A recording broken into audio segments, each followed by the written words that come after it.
We are Onyx Imaging. We are the highest rated and most reviewed printer service center in Oklahoma.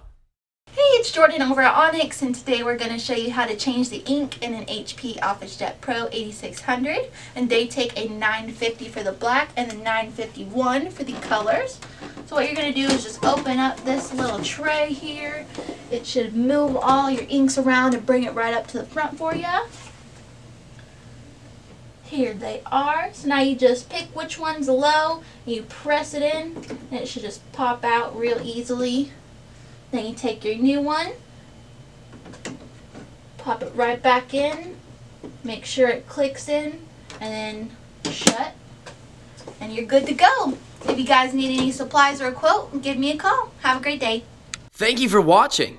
If you're interested in how you can receive free labor on all of your service calls, as well as how to qualify for free printer upgrades, contact us today.